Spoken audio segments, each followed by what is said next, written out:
Hello students, তোমাদের সবাইকে স্বাগত।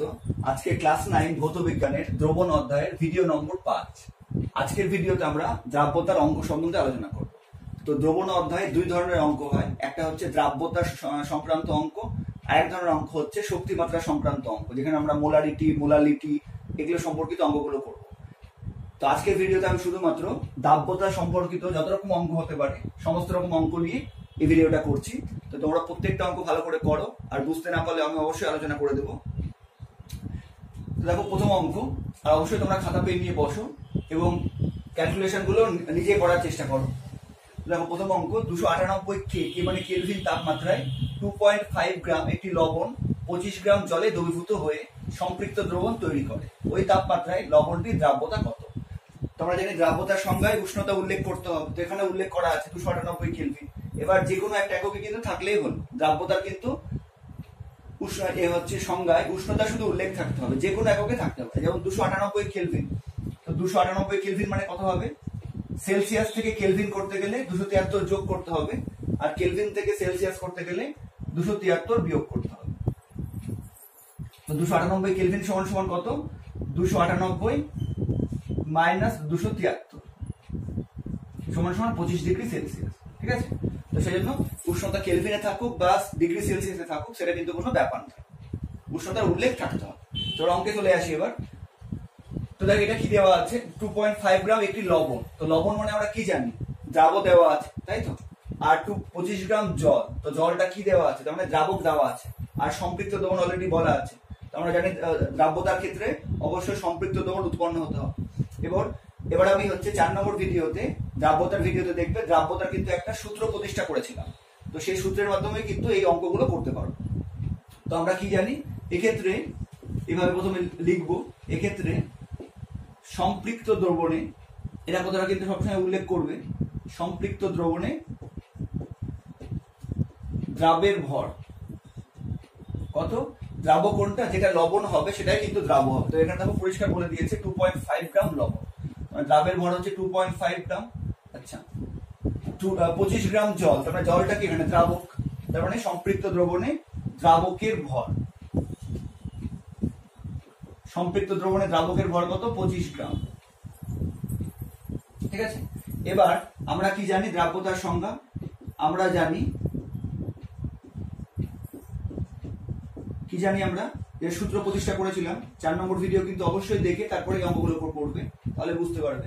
আমরা জানি দ্রাব্যতা সমান সমান কি,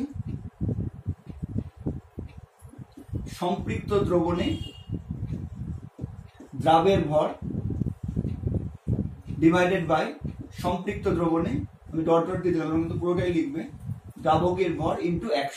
এই সম্পর্কটা প্রতিষ্ঠা করেছিলাম আমি দ্রাব্যতার ভিডিওতে, সেখান থেকে এটা এসেছে। এবার শুধু বসিয়ে দিলেই হয়ে যাবে। দ্রাবের ভর কত? 2.5 গ্রাম, আর দ্রাবকের ভর কত? জল এখানে 25 গ্রাম ইন্টু 100, তাহলে কত হয়ে যাবে? 4×25, এটাও কিন্তু গ্রাম, গ্রাম গ্রাম কেটে যাবে, দ্রাব্যতার কিন্তু কোনো একক হয় না জানো।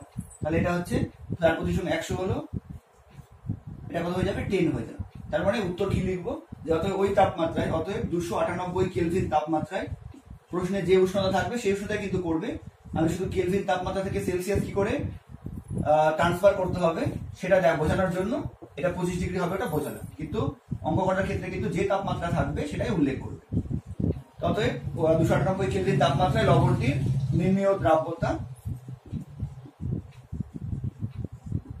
সমান সমান 10। ক্লিয়ার? আচ্ছা, এবার 2 নম্বরে চলে আসি। তো এটা কিন্তু হচ্ছে দ্রাব্যতা নির্ণয়ের, এটা কিন্তু দ্রাব্যতা নির্ণয়ের সূত্র, এটা আমি আগের দিনও প্রতিষ্ঠা করেছিলাম। তো আমাকে যদি দ্রাবক সংক্রান্ত অঙ্কগুলো এই সূত্র দিয়ে আমি করতে পারবো। যেমন এরকমই একটা অঙ্ক দেখো 2 নম্বরে দেখে নি, তাহলে আরো ভালো করে বুঝতে পারবে। দেখো কি বলেছে, 25 ডিগ্রি সেলসিয়াস তাপমাত্রা। তো তাপমাত্রা কিন্তু এখানে উল্লেখ করতেই হবে, সেই জন্য উল্লেখ করা হয়েছে, কিন্তু সূত্রের ক্ষেত্রে কিন্তু তাপমাত্রার কোনো ভূমিকা নেই।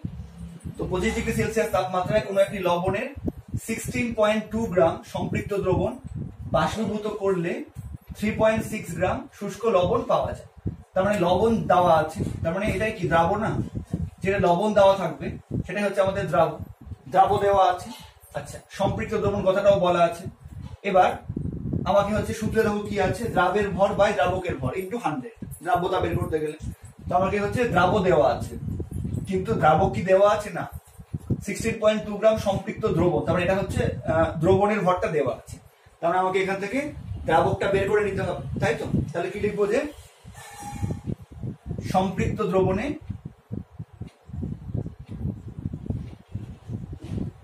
সম্পৃক্ত দ্রবণের ভর সমান কত দেওয়া আছে 16.2 গ্রাম, ঠিক আছে?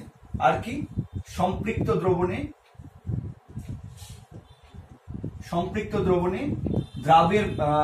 দ্রাবের ভর, লবণটাই দ্রাবক, কত আছে 3.6 গ্রাম, ঠিক আছে? এবার তবে অতএব সম্পৃক্ত দ্রবণে দ্রাবকের ভর, এটা কি করে বের করব? কত হবে 16.2 মাইনাস 3.6 গ্রাম। এটা কোত্থেকে পেলাম? যেহেতু এটাও লিখে দেবে, যেহেতু দ্রবণ সমান সমান কি আমরা জানি দ্রাবক প্লাস দ্রাবক, দ্রবণ সমান সমান দ্রাবক প্লাস দ্রাবক, অতএব দ্রাবক সমান সমান কি হবে দ্রবণ মাইনাস দ্রাবক। আমরা কিন্তু এটা এখানে অ্যাপ্লাই করেছি, আমরা সম্পৃক্ত দ্রবণের ভর জানি, দ্রাবের ভর জানি, তো দ্রবণের ভর মাইনাস দ্রাবের ভর, তাহলে কি পেয়ে যাবো দ্রাবকের ভর পেয়ে যাবো। এবার হিসাব করে কত হচ্ছে, কত হবে 12.6, তাই তো 15 আর হচ্ছে 6, হ্যাঁ 12.6 গ্রাম পেয়ে গেলাম। এবার আমরা হচ্ছে দ্রাবের ভর পেয়ে গেছি, দ্রাবকের ভর পেয়ে গেছি সম্পৃক্ত দ্রবণে, এবার এই সূত্রে বসিয়ে দিলেই হয়ে যাবে, ঠিক আছে? অতএব দ্রাব্যতা সমান সমান, সূত্রটা আবার কিন্তু লিখবে, ঠিক আছে? সম্পৃক্ত দ্রবণে দ্রাবের ভর বাই সম্পৃক্ত দ্রবণে দ্রাবকের ভর ইন্টু 100, বুঝা গেছে? এবার ভ্যালুগুলো পুট করে দাও, কত হবে দ্রাবের ভর কত 3.6 গ্রাম, দ্রাবকের ভর কত 12.6 গ্রাম ইন্টু 100, গ্রাম গ্রাম কেটে গেল, এবারে পয়েন্ট উঠে যাবে, বুঝতেই পারছো। এবার যদি 6 দিয়ে কাটাকুটি করি তাহলে কত হবে 6 6 যা 36, আচ্ছা 6 2 যা 12, 6 1 যা তাহলে হচ্ছে 21 হলো। এটাকে আবার 3 দিয়ে কাটাকুটি করি, এটা 2 হবে 7 হবে, তাহলে কত হচ্ছে 200/7, 200/7, তাহলে কত হবে 7 দুগুণে 14, 60, কত হবে 7 8 56, 4 নামলো 0, পয়েন্ট নিলাম, কত হবে 5 7 35, হচ্ছে কত নামলো 50, 50, 7 7 যা, আচ্ছা তাহলে এটা কত হয়ে যাবে 28.57, ঠিক আছে? এর ক্যালকুলেশনটা একটু দেখে নিও, 28.57, এটাই হচ্ছে দ্রাব্যতা। দ্রাব্যতার কিন্তু কোনো একক হয় না, ঠিক আছে? বোঝা গেছে? দ্রাব্যতার কোনো একক হবে না, কাটাকুটি একবার দেখে নিই, ঠিক আছে? কাটাকুটি তোমরা দেখে নিও, ঠিক আছে? তো এইভাবে করতে পারো। তো সেই জন্য যখনই তোমাকে এরকম দেওয়া থাকবে, দ্রবণ দেওয়া আছে আর দ্রাবক দেওয়া আছে, তো দ্রবণ থেকে দ্রাবের ভরটা বিয়োগ করলে আমরা দ্রাবকের ভর পেয়ে যাব, তারপরে এই সূত্রে বসিয়ে দিলেই হয়ে গেল, ক্লিয়ার? তো এটা কিন্তু একদম ফর্মুলা ওরিয়েন্টেড অঙ্ক ছিল। এবার আস্তে আস্তে আমরা ভালো অঙ্কগুলো দেখবো 3 নম্বর থেকে, ঠিক আছে? এবার 3 নম্বর অঙ্কটা দেখি।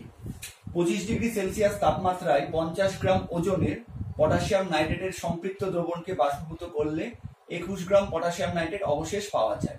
ওই উষ্ণতায় পটাশিয়াম নাইট্রেটের দ্রাব্যতা কত? তো দ্রাব্যতা চেয়েছে। আচ্ছা, এবার তোমাকে কিন্তু প্রশ্নে বিভিন্ন বাষ্পীভূত করা হলো, বিভিন্ন ভাবে দেওয়া থাকে, তো তোমাকে প্রশ্নটা পড়ে মূলত কি বুঝতে হবে যে কি কি তথ্য দেওয়া আছে। তো দেখো আবার ভালো করে পড়ি। 50 গ্রাম ওজনের পটাশিয়াম নাইট্রেটের সম্পৃক্ত দ্রবণ, তারপরে এই যে 50 গ্রামটা দিয়ে দেওয়া আছে, এটা কিসের পরিমাণ দেওয়া আছে? এটা সম্পৃক্ত দ্রবণের পরিমাণ দেওয়া আছে, ঠিক আছে? তাহলে কি লিখবো যে হচ্ছে প্রশ্নানুযায়ী 25 ডিগ্রি সেলসিয়াস তাপমাত্রায় সম্পৃক্ত দ্রবণের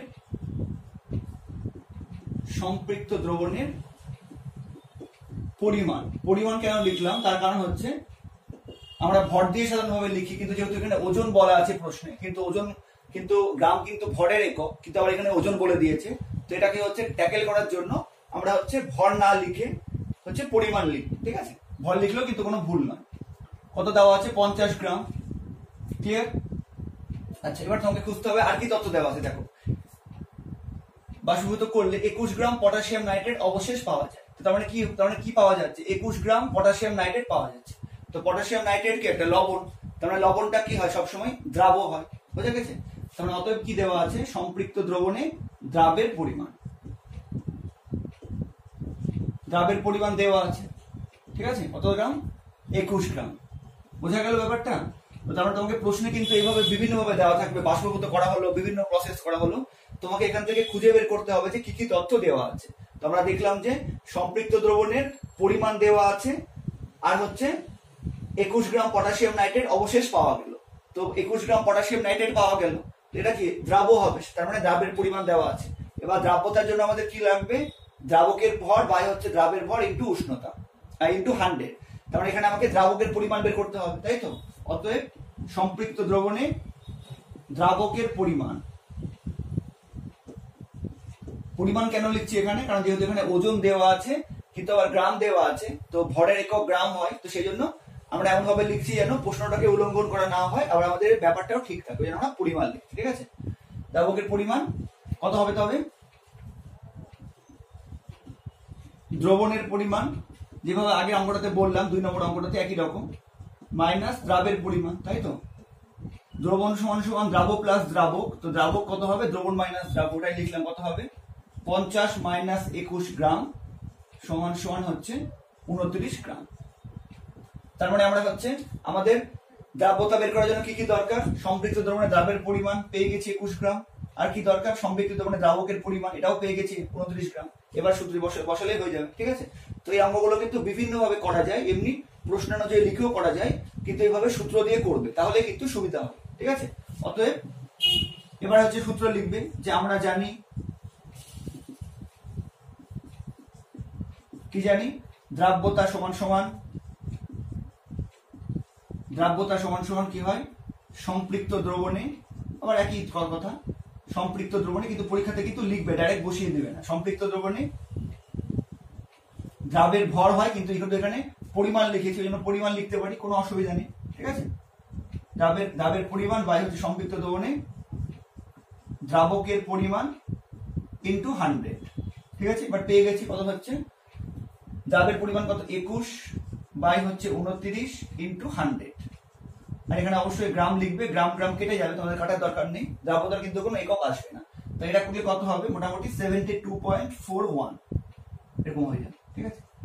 72.41 দিয়ে উত্তর লিখে দিবে। অতএব 25 ডিগ্রি সেলসিয়াস উষ্ণতায় পটাশিয়াম নাইট্রেটের দ্রাব্যতা 72.41। খুবই ইজি অঙ্ক। তো সেই জন্য তোমাকে প্রশ্নে বিভিন্ন ভাবে গল্পের মতো করে তোমাকে বলে দিবে, তোমাকে কিন্তু ওইদিকে তোমাকে হচ্ছে এই গল্প পড়তে গিয়ে তুমি কিন্তু মূল বিষয়টা ভুলে গেলে চলবে না, তোমাকে বের করতে হবে কি কি দেওয়া আছে, ঠিক আছে? গল্প বলছি কেন? কারণ তোমাকে এভাবে কনফিউজ করার জন্য বিভিন্ন ভাবে বলা থাকবে, বাষ্প করা হলো, পাতিত করা হলো, বিভিন্ন টার্ম ইউজ করবে, তোমাকে সেখান থেকে খুঁজে বের করতে হবে কি কি তথ্য দেওয়া আছে, দিয়ে দ্রাব্যতার সংজ্ঞা দিয়ে খুব সহজে করতে পারবে, ঠিক আছে? ক্লিয়ার হয়েছে? আচ্ছা, এবার 4 নম্বরে চলে আসি। দেখো, 30 ডিগ্রি সেলসিয়াস উষ্ণতায় হচ্ছে কোন লবণের দ্রাব্যতা বলে দিয়েছে। ওই উষ্ণতায় 30 গ্রাম লবণের একটি সম্পৃক্ত দ্রবণ তৈরি করতে প্রয়োজনীয় জলের পরিমাণ নির্ণয় করো। তো এখানে কি করেছে? উল্টো বলে দিয়েছে, দ্রাব্যতা বলে দিয়েছে 30 ডিগ্রি সেলসিয়াস উষ্ণতায়, ঠিক আছে? দ্রাব্যতা দেওয়া আছে, আর কি দেওয়া আছে? দেখো, ওই উষ্ণতায় 30 গ্রাম লবণের একটি সম্পৃক্ত দ্রবণ তৈরি করতে, তাহলে এখানে কি সম্পৃক্ত দ্রবণের পরিমাণ বলা আছে না দ্রাবের পরিমাণ বলা আছে? দেখো, 30 গ্রাম লবণে, তোমরা এটা 30 গ্রাম লবণ বলেছে, এইভাবে অঙ্কগুলো করার সময় আন্ডারলাইনও করতে পারো তোমরা, তাহলে বুঝতে পারবে, বা পরীক্ষাতে দিলেও কিন্তু এভাবে আন্ডারলাইন করে মূল জিনিসটা বের করবে।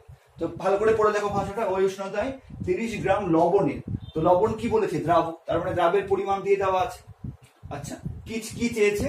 প্রয়োজনীয় জলের পরিমাণ নির্ণয় করো। তো জল মানে কি? দ্রাবক, দ্রাবকটা বের করতে হবে, তার মানে এই সূত্র দিয়ে হয়ে যাবে, ঠিক আছে? তাহলে এভাবে লিখবে আবার 30 ডিগ্রি সেলসিয়াস উষ্ণতায়, প্রশ্নানুযায়ী কথাটা লিখতে পারো, 30 ডিগ্রি সেলসিয়াস উষ্ণতায় হচ্ছে লবণটির দ্রাব্যতা,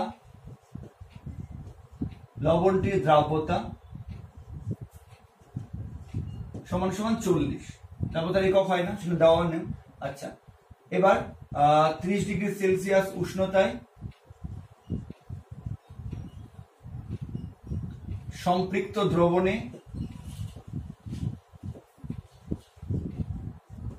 দ্রাবের ভর, বা এখানে পরিমাণ চেয়েছে, এখানে পরিমাণে লিখি, কোনো অসুবিধা নেই।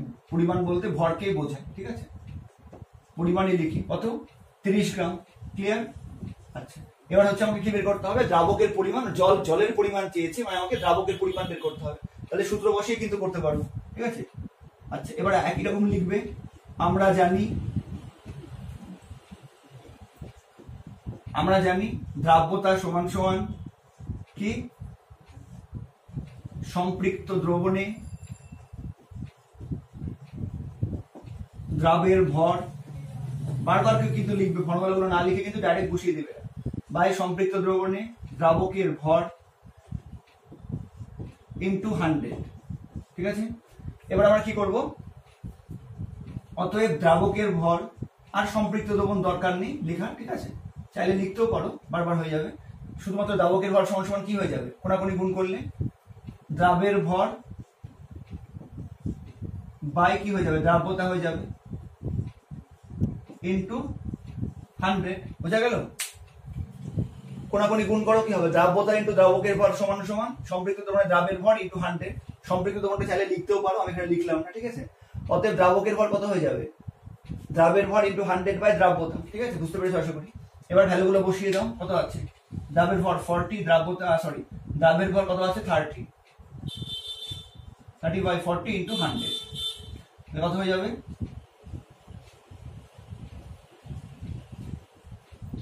4 25 100, তাহলে কত হয়ে যাবে 75 গ্রাম, ঠিক আছে। এটা কিন্তু দ্রাবকের ভর, এটা কিন্তু পরিমাণ থাকবে, দ্রাবকের ভর বা দ্রাবকের পরিমাণ হচ্ছে 75 গ্রাম। আচ্ছা, এখানে যেহেতু বলছিলাম যে পরিমাণ লিখেছি, তো চাইলে এখানে পরিমাণও লিখতে পারো, ঠিক আছে, একই ব্যাপার, কিন্তু একই রকম লেখাটাই ভালো। যেহেতু এখানে পরিমাণ লিখেছি, এখানেও পরিমাণ লেখাটাই শ্রেয়। এখানে হচ্ছে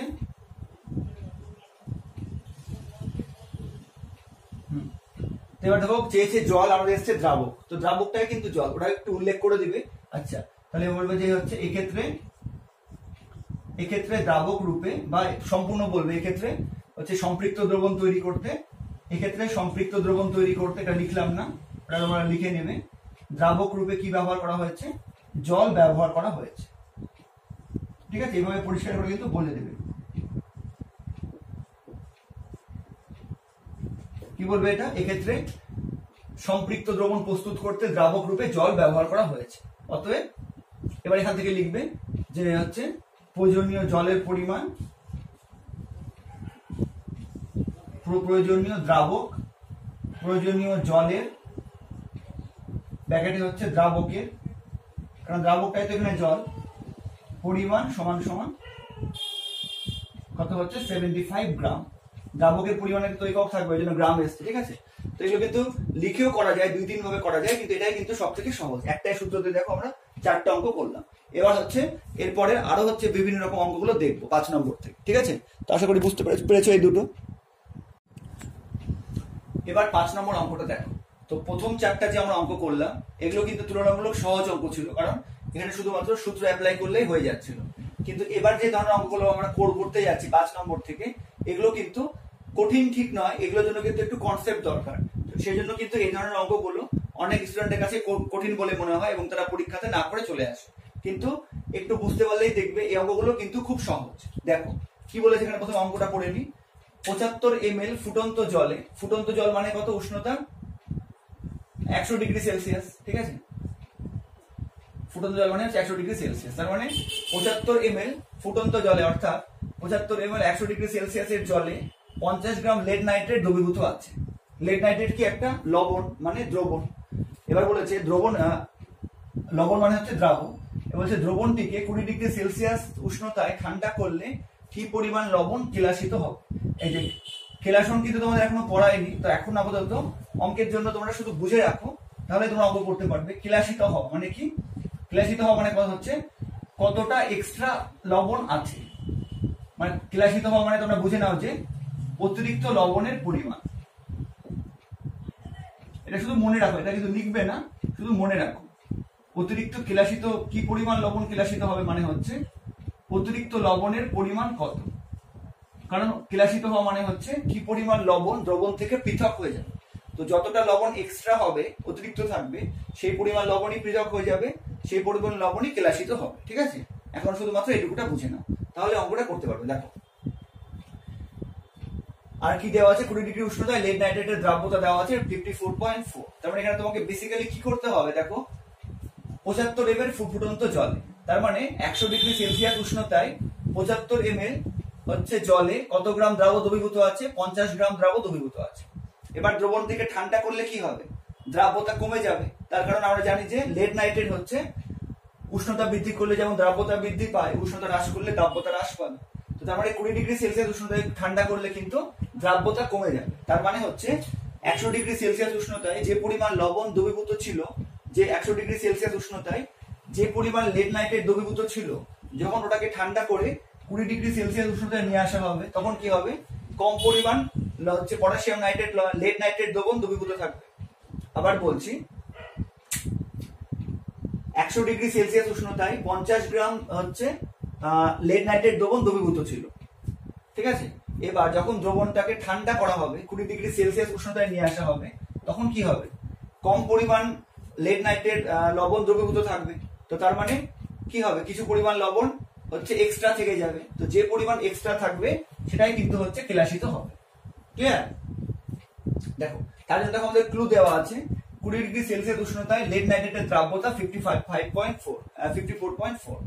আচ্ছা, এবার আমরা দ্রাব্যতা মানে কি বুঝি, দ্রাব্যতা মানে হচ্ছে 100 গ্রাম দ্রাবকে একটা নির্দিষ্ট উষ্ণতায় 100 গ্রাম দ্রাবকে সর্বোচ্চ কত গ্রাম দ্রাব দ্রবীভূত থাকতে পারে, এটাই তো দ্রাব্যতা নাকি। দ্রাব্যতা মানে কি, একটা নির্দিষ্ট উষ্ণতায় 100 গ্রাম দ্রাবকের মধ্যে সর্বোচ্চ কত গ্রাম লবণ দ্রবীভূত থাকতে পারে, এটাই হচ্ছে দ্রাব্যতার সংজ্ঞা। আর এখানে দ্রাবক রূপে জল দিয়ে দেওয়া আছে, তার মানে 20 ডিগ্রি সেলসিয়াস উষ্ণতায় লেড নাইট্রেটের দ্রাব্যতা 54.4। তার মানে আমরা কি বলতে পারি যে 20 ডিগ্রি সেলসিয়াস উষ্ণতায় 100 গ্রাম জলে সর্বোচ্চ 54.4 গ্রাম লেড নাইট্রেট দ্রবীভূত আছে। ক্লিয়ার? আচ্ছা, তার আগে একটা জিনিস আমাকে করতে হবে। দেখো ফুটন্ত জলে 75 ml জল, এবার হচ্ছে 75 ml জলের ভর কত সেটা আমাকে বের করতে হবে। তো কত হবে, এটা কিন্তু ফার্স্ট চ্যাপ্টারে তোমাদের পড়িয়েছিলাম যে 1 ml জলের ভর হচ্ছে 1 গ্রাম, তো 75 ml জলের ভর হবে 75 গ্রাম। কি করে হবে আর একটু বলে দিই, এটা কিন্তু তোমাকে অঙ্কের মধ্যে দেখাতে হবে না, কি করে হবে দেখে নাও। এটা আমরা জানি 4 ডিগ্রি সেলসিয়াস উষ্ণতায় 1 কিলোগ্রাম বিশুদ্ধ জলের আয়তনকে কি বলে, 1 লিটার, তাই না। লিটারের সংখ্যা কি, 4 ডিগ্রি সেলসিয়াস উষ্ণতায় 1 কিলোগ্রাম বিশুদ্ধ জলের আয়তনকে 1 লিটার বলে। তার মানে 1 লিটার জলের ভর কত, 1 লিটার জলের ভর হচ্ছে 1 কেজি। এবার 1 লিটার মানে কত, 1000 ml, আর 1 কেজি মানে কত, 1000 গ্রাম। তাহলে কি হলো, 1000 কেটে গেল, তাহলে কি হলো, 1 ml জল সমান 1 ml সমান 1 গ্রাম। ঠিক আছে, 1 ml জলের ভর সমান 1 গ্রাম জল। তার মানে 75 ml জলের ভর কত হলো, 75 গ্রাম হয়ে গেল। আচ্ছা, এবার যেহেতু 20 ডিগ্রি সেলসিয়াস উষ্ণতায় লেড নাইট্রেটের দ্রাব্যতা কত বলা আছে, 54.4। ঠিক আছে, তো তার মানে দ্রাব্যতার সংজ্ঞা আমরা কি জানি, যে অতএব 20 ডিগ্রি সেলসিয়াস উষ্ণতায় 100 গ্রাম জলে সর্বোচ্চ কত গ্রাম দ্রবীভূত থাকতে পারে, দ্রাব্যতা 54.4, অতএব সর্বোচ্চ 54.4 গ্রাম হচ্ছে কি নাম লবণের, লেড নাইট্রেট।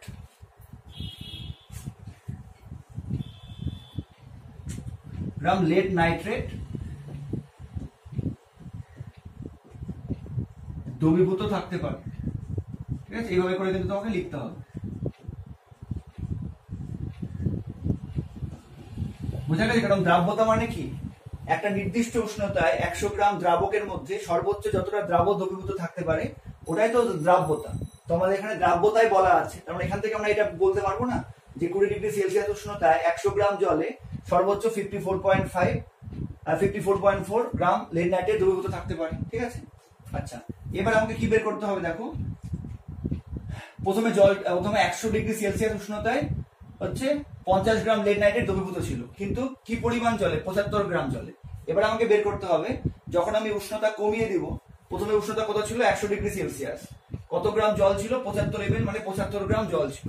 এবার যখন আমি উষ্ণতা কমিয়ে 20 ডিগ্রি সেলসিয়াস করলাম, তখন কি জলের পরিমাণটা কমে যাবে? না, জলের পরিমাণ কিন্তু একই থাকবে। তো তার মানে আমাকে কত গ্রাম জলে বের করতে হবে? 75 ml, মানে 75 গ্রাম জলে বের করতে হবে যে কতটা লেড নাইট্রেট দ্রবীভূত থাকতে পারে। ঠিক আছে, অতএব 20 ডিগ্রি সেলসিয়াস উষ্ণতায় 75 গ্রাম জলে সর্বোচ্চ কত গ্রাম লেড নাইট্রেট দ্রবীভূত থাকতে পারবে? কিন্তু 75 বাই হচ্ছে 100। কারো অসুবিধা হলে একে কত করবে, তারপরে 75 করবে। ঠিক আছে, আশা করি এখন 9 পড়ছো, একবারে করতে কোনো অসুবিধা নেই। এবার হচ্ছে কাটাকুটি করো, 4 3, তাহলে কত হবে? 4 3 4 14 3, তাহলে এটা করলে হবে মোটামুটি 42.8 গ্রাম। ঠিক আছে, তো তার মানে আমরা কি দেখলাম যে 75 ml মানে 75 গ্রাম জলের মধ্যে 100 ডিগ্রি সেলসিয়াস উষ্ণতায় কত গ্রাম লেড নাইট্রেট দ্রবীভূত ছিল? 50 গ্রাম। কিন্তু এখন দেখো 20 ডিগ্রি সেলসিয়াস উষ্ণতায় ওই একই পরিমাণ জলে, মানে 75 গ্রাম জলে কতটা লেড নাইট্রেট দ্রবীভূত আছে? 42.8 গ্রাম। তার মানে হচ্ছে অতিরিক্ত লবণের পরিমাণ কত? অতএব অতিরিক্ত লবণের পরিমাণ কত? 50 গ্রাম হচ্ছে থাকতে পারে 100 ডিগ্রি সেলসিয়াসে, কিন্তু 20 ডিগ্রি সেলসিয়াসে কত থাকতে পারে? 42.8 গ্রাম। তাহলে অতিরিক্ত লবণের পরিমাণ কত? 9.2 গ্রাম। ক্লিয়ার হয়েছে? তাহলে আমি হচ্ছে যে কি পরিমাণ লবণ কেলাসিত হবে, এটা মানে কি বললাম যে যতটা লবণ এক্সট্রা থেকে যাবে সেটাই কেলাসিত হবে। কেলাসিত হবে মানে দ্রবণ থেকে পৃথক হবে এবং কেলাস গঠন করবে বা দানা গঠন করবে। ঠিক আছে, অতএব ওই উষ্ণতায় মানে 20 ডিগ্রি সেলসিয়াস উষ্ণতায় কি হবে? 9.2 গ্রাম লেড নাইট্রেট বা প্রশ্নে যেটা বলেছে 9.2 গ্রাম লবণ কেলাসিত হবে। দেখো বুঝতে পারলে নাকি? সহজ অঙ্ক কিন্তু একটু কনসেপ্ট তোমাকে ধরতে হবে। দেখো কি বলেছে, 75 ml ফুটন্ত জলে, 75 ml জলের ভর কত? 75 গ্রাম। এটা আশা করি বুঝতে পেরেছো। তার মানে আর ফুটন্ত জলের হচ্ছে উষ্ণতা কত? 100 ডিগ্রি সেলসিয়াস। তার মানে ব্যাপারটা কি দাঁড়াচ্ছে যে 100 ডিগ্রি সেলসিয়াস উষ্ণতায় 75 গ্রাম জলে 50 গ্রাম লেড নাইট্রেট দ্রবীভূত আছে। আচ্ছা, এবার দ্রবণটাকে ঠান্ডা করে কত করলাম? 20 ডিগ্রি সেলসিয়াস। এবার দ্রবণটাকে ঠান্ডা করলে জলের পরিমাণ কি কমে যাবে? না, জল 75 গ্রাম ছিল, 75 গ্রামই থাকবে। তো এবার তার মানে যেহেতু আমরা জানি যে উষ্ণতার পরিবর্তনে দ্রাব্যতার পরিবর্তন হয়, তো লেড নাইট্রেটের ক্ষেত্রে আমরা হচ্ছে লেখচিত্রের মাধ্যমে দেখেছি, দ্রাব্যতা লেখের ক্ষেত্রে আমরা দেখেছি যে লেড নাইট্রেট এমন একটা লবণ বা দ্রাব্য যার ক্ষেত্রে উষ্ণতা বৃদ্ধি করলে যেমন দ্রাব্যতা বাড়ে, উষ্ণতা কমালে দ্রাব্যতাও কমবে। তো তার মানে 100 ডিগ্রি সেলসিয়াসে যত দ্রাব্যতা হবে, 20 ডিগ্রি সেলসিয়াসে নিশ্চয়ই দ্রাব্যতা কমবে। তো দ্রাব্যতা কমে যাওয়া মানে কি? এখন প্রথমে 75 গ্রাম জলে যত পরিমাণ লবণ দ্রবীভূত ছিল, এখন উষ্ণতা কমালে দ্রাব্যতা কমে গেছে। দ্রাব্যতা কমে যাওয়া মানে কি? কম পরিমাণ লবণ হচ্ছে এখন দ্রবীভূত থাকবে। তো সেটা আমরা বের করলাম। তার মানে এখন এক্সট্রা কত আছে সেটা বের করলাম। যে পরিমাণ এক্সট্রা থাকবে বা অতিরিক্ত লবণ থাকবে সেটাই কিন্তু দ্রবণ থেকে পৃথক হয়ে কেলাস মানে দানা গঠন করবে। ক্লিয়ার? দেখো আবার এই অঙ্কটা বলে দিচ্ছি কি করলাম। 75 ml জলের ভর 75 গ্রাম। এবার 20 ডিগ্রি সেলসিয়াস উষ্ণতায় লেড নাইট্রেটের দ্রাব্যতা 54.4। এর মানে কি বুঝি যে 20 ডিগ্রি উষ্ণতায় 100 গ্রাম জলে সর্বোচ্চ 54.4 গ্রাম লেড নাইট্রেট দ্রবীভূত থাকতে পারে, কারণ এটাই দ্রাব্যতার সংজ্ঞা। 100 গ্রাম জলে বা দ্রাবকে সর্বোচ্চ কত গ্রাম দ্রবীভূত থাকতে পারে নির্দিষ্ট উষ্ণতায়, ওটাই দ্রাব্যতা। এবার আমার ক্ষেত্রে হচ্ছে জলের পরিমাণ কত? 75 গ্রাম। তার মানে এখন তো জলের পরিমাণ একই থাকবে উষ্ণতা কমালে। এবার আমি বের করলাম যে 20 ডিগ্রি সেলসিয়াস উষ্ণতায় 75 গ্রাম জলে সর্বোচ্চ কত গ্রাম লেড নাইট্রেট দ্রবীভূত থাকতে পারে। তো আমি দেখলাম যে যেহেতু 20 ডিগ্রি সেলসিয়াস উষ্ণতায় দ্রাব্যতা কমে গেছে, সেই জন্য 20 ডিগ্রি সেলসিয়াস উষ্ণতায় কত গ্রাম দ্রাব্য দ্রবীভূত থাকতে পারে? সর্বোচ্চ 42.8 গ্রাম। কিন্তু 100 ডিগ্রিতে কত গ্রাম দ্রাব্য দ্রবীভূত ছিল? 100 ডিগ্রিতে হচ্ছে কত গ্রাম দ্রাব্য দ্রবীভূত ছিল? 50 গ্রাম। তার মানে 20 ডিগ্রি সেলসিয়াস উষ্ণতায় আনলে কত গ্রাম হচ্ছে দ্রাব্য অতিরিক্ত থেকে যাবে? 9.2 গ্রাম। তো যে পরিমাণ অতিরিক্ত থেকে যাবে সেটাই কেলাস গঠন করবে, সেই জন্য 9.2 গ্রাম লবণ কেলাসিত হবে, মানে কেলাস গঠন করবে। বুঝে গেছে? তো এই ধরনের কিন্তু এরপরে আবার অঙ্কগুলো করবো, 6 নম্বর অঙ্কটাও কিন্তু এই ধরনের করবো। ব্যাপারটা খুব ভালো করে বুঝে নাও, এই অঙ্কটা বুঝতে পারলেই কিন্তু পরের গুলো বুঝতে পারবে। ঠিক আছে? তো আশা করি বুঝতে পেরেছো। এবার 6 নম্বর অঙ্কটা দেখো। 6 নম্বর অঙ্কটা কিন্তু একদম 5 নম্বর অঙ্কের মতনই। তোমাদের বোঝানোর জন্য আমি আরেকটা একই রকম অঙ্ক করাচ্ছি। তো যারা 5 নম্বরটা বুঝতে পেরে গেছো বলে মনে করছো, তারা 6 নম্বরটা অঙ্কটা লিখে নিয়ে প্রথমে ভিডিওটা পজ করে নাও, দিয়ে নিজে অঙ্কটা চেষ্টা করো, একদম একই রকম অঙ্ক, ঠিক আছে? তারপরে উত্তরটা মেলাও। আর যারা একদমই বুঝতে পারছো না, তারা আবার এই অঙ্কটা দেখো। দেখো কি বলেছে, 150 সেন্টিমিটার কিউব ফুটন্ত জলে 70 গ্রাম পটাশিয়াম নাইট্রেট মানে KNO3 দ্রবীভূত করা হলো। ওই দ্রবণকে শীতল করে উষ্ণতা 20 ডিগ্রি সেলসিয়াস করলে কি পরিমাণ দ্রাব্য কেলাসিত হয়ে পৃথক হবে? আর কি দিয়ে দিয়েছে, 20 ডিগ্রি সেলসিয়াস উষ্ণতায় পটাশিয়াম নাইট্রেটের দ্রাব্যতা 32 দিয়ে দিয়েছে। যারা 5 নম্বরটা বুঝতে পেরেছো তারা কিন্তু নিজে থেকে করো, দয়া করে, ঠিক আছে? দেখো দেখো একই রকম বলেছে ফুটন্ত জলে, তার মানে কত? ফুটন্ত জল মানে উষ্ণতা কত? 100 ডিগ্রি সেলসিয়াস, ঠিক আছে? তো তার মানে 150 সেন্টিমিটার কিউব জল। এবার 150 সেন্টিমিটার কিউব জলের ভর কত? এটা তোমাদের ফার্স্ট চ্যাপ্টারে করিয়েছিলাম। তো জেনে রাখো 1 সেন্টিমিটার কিউব জলের ভর 1 গ্রাম। সেজন্য 150 সেন্টিমিটার কিউব জলের ভর কত হবে? 150 গ্রাম। কি করে হলো? ওই লিটার থেকে আসবে, 1 লিটার মানে 1000 সেন্টিমিটার কিউব, ওখান থেকে চলে আসবে, ঠিক আছে? দেখো তার মানে আমরা কি পেলাম, যে ফুটন্ত জল মানে 100 ডিগ্রি সেলসিয়াস তাপমাত্রায় 100 সেন্টিমিটার কিউব মানে 150 গ্রাম জলের মধ্যে 70 গ্রাম পটাশিয়াম নাইট্রেট দ্রবীভূত করা হবে, তাই তো? আবার বলছি, 150 সেন্টিমিটার কিউব মানে কত? 150 গ্রাম। তার মানে আমরা কি পেলাম, 100 ডিগ্রি সেলসিয়াস উষ্ণতায় 150 গ্রাম জলের মধ্যে 70 গ্রাম পটাশিয়াম নাইট্রেট দ্রবীভূত করা হলো। ওই দ্রবণকে শীতল করে উষ্ণতা 20 ডিগ্রি সেলসিয়াস করলে কি পরিমাণ দ্রাব্য কেলাসিত হয়ে পৃথক হবে? তো যখনই দেখবে যে কেলাসিত হয়ে পৃথক হবে, এটার মানে হচ্ছে কি পরিমাণ লবণ বা কি পরিমাণ দ্রাব্য দ্রবণ থেকে আলাদা হবে। তো কি পরিমাণ আলাদা হবে? যতটা এক্সট্রা থাকবে সেটা আলাদা হবে। কারণ আমাকে অতিরিক্ত লবণের পরিমাণটা বের করতে হবে এই ধরনের অঙ্ক, ঠিক আছে? তো দেখো 100 ডিগ্রি সেলসিয়াস উষ্ণতায় দ্রাব্যতা যা ছিল, উষ্ণতা কমালে কি হবে? দ্রাব্যতা অবশ্যই কমে যাবে। কারণ আমরা জানি লেড নাইট্রেট, পটাশিয়াম নাইট্রেট, চিনি, এদের ক্ষেত্রে কি হয়? উষ্ণতা বৃদ্ধি করলে দ্রাব্যতা বাড়ে, উষ্ণতা কমালে দ্রাব্যতা কমবে। তো তার মানে 100 ডিগ্রি সেলসিয়াস উষ্ণতায় 70 গ্রাম জলে যতটা পটাশিয়াম নাইট্রেট দ্রবীভূত ছিল, যদি উষ্ণতা কমিয়ে দেওয়া হয় তাহলে দ্রাব্যতা কমবে। তার মানে এখন কিন্তু ওই একই পরিমাণ জলে মানে 150 গ্রাম জলে কিন্তু 70 গ্রাম পটাশিয়াম নাইট্রেট দ্রবীভূত থাকতে পারবে না, কারণ এখন দ্রাব্যতা কমে গেছে, এখন কম পরিমাণ পটাশিয়াম নাইট্রেট দ্রবীভূত থাকবে। তার ফলে যে পরিমাণটা এক্সট্রা থাকবে সেই পরিমাণটাই কেলাসিত হবে। তার মানে আমাদের কাজ কি? আমাদের কাজ হচ্ছে 20 ডিগ্রি সেলসিয়াস উষ্ণতায় 20 ডিগ্রি সেলসিয়াস উষ্ণতায় 150 গ্রাম জলের মধ্যে কি পরিমাণ পটাশিয়াম নাইট্রেট দ্রবীভূত থাকতে পারে সেটা বের করা। দিয়ে দেখবো যে অনেক 70 গ্রামের থেকে কম পরিমাণ দ্রবীভূত থাকবে। যতটা কম দ্রবীভূত থাকবে সেটাই হচ্ছে দ্রবণ থেকে পৃথক হয়ে কেলাস হবে। বোঝা গেছে ব্যাপারটা? আচ্ছা, তো প্রথমে এটা বের করে নিলাম। এবার একই রকম ভাবে করব। যেহেতু 20 ডিগ্রি সেলসিয়াস উষ্ণতায় পটাশিয়াম নাইট্রেট এর দ্রাব্যতা কত? 32। তার মানে দ্রাব্যতা মানে আমরা কি জানি? দ্রাব্যতা মানে হচ্ছে কোনো নির্দিষ্ট উষ্ণতায়, মানে এখানে 20 ডিগ্রি সেলসিয়াস উষ্ণতায় 100 গ্রাম দ্রাবকের মধ্যে, এখানে দ্রাবকটা ফুটন্ত জল মানে জল বলে দিয়েছে, তার মানে 20 ডিগ্রি সেলসিয়াস উষ্ণতায় 100 গ্রাম জলে সর্বোচ্চ কত গ্রাম দ্রাব্য দ্রবীভূত থাকতে পারে? 32 গ্রাম দ্রাব্য দ্রবীভূত থাকতে পারে, তাই না? কারণ আমরা জানি দ্রাব্যতার সংজ্ঞা কি, একটা নির্দিষ্ট উষ্ণতায় 100 গ্রাম জলে সর্বোচ্চ যে পরিমাণ দ্রাব্য দ্রবীভূত থাকতে পারে সেই গ্রাম সংখ্যাকে কি বলা হয়? দ্রাব্যতা। তো যেহেতু দ্রাব্যতা 32, তার মানে 20 ডিগ্রি সেলসিয়াস উষ্ণতায় 100 গ্রাম জলে সর্বোচ্চ 32 গ্রাম দ্রাব্য এখানে কি? পটাশিয়াম নাইট্রেট দ্রবীভূত থাকতে পারে বা দ্রবীভূত থেকে সম্পৃক্ত দ্রবণ উৎপন্ন করতে পারে। এভাবে করে ইচ্ছা লিখতে পারো, ঠিক আছে? এবার আমাকে দেখতে হবে যে আমার কাছে জলের পরিমাণ কত আছে? 150 গ্রাম, ঠিক আছে? এবার 20 ডিগ্রি সেলসিয়াস উষ্ণতায় 150 গ্রাম জলে কত গ্রাম পটাশিয়াম নাইট্রেট দ্রবীভূত থাকবে?